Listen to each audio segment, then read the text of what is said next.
Now let's look at a few ways to use financial structures to address risks that might be cited by specific funders. First up is impact risk. That is, what if the project doesn't have the impact that is projected? Now the thing to remember here is that the opportunity cost is important to the funder. The opportunity cost is the cost of not doing something else. That is, if they're funding your early childhood project instead of another early childhood project. If your project doesn't have the impact you projected, the funders have given up the opportunity to create impact with the other project. One way to address this issue is to use outcome-based contracts.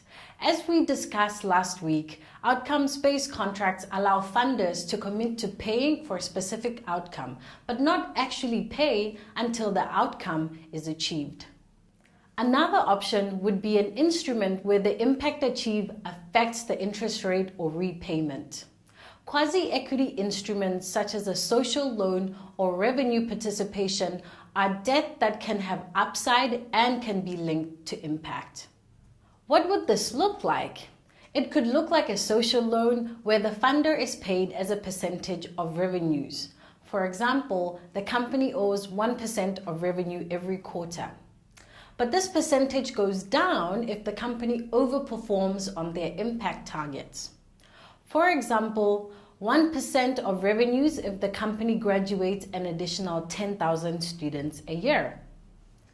0.75% of revenues if the company graduates an additional 15,000 students a year, or 0.5% if the company graduates an additional 20,000 students a year. Now, this may look like it's a trade-off, but it's actually not. It's allowing the funder to encourage the company to perform from a financial and social perspective at the same time. It also creates negative financial consequences if the impact is not met. This type of lending isn't just for small projects either. The health technology company Philips recently issued a €1 billion bond where the interest rate fluctuates with its sustainability rating as rated by Sustainalytics. If the company's sustainable rating drops, the cost of borrowing increases. This provides incentives for the company to increase its sustainability rating. Another option is to disperse money via social milestones. Milestones are often used in early stage or growth stage investments to allow investors to reduce their risk by requiring an investment to prove it is working towards the growth it has projected.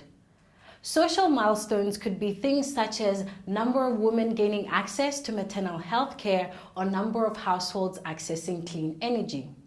By adding social milestones to a grant, debt, or equity agreement, a funder can require that impact progress be demonstrated as well as financial in order to qualify for the next set of funding.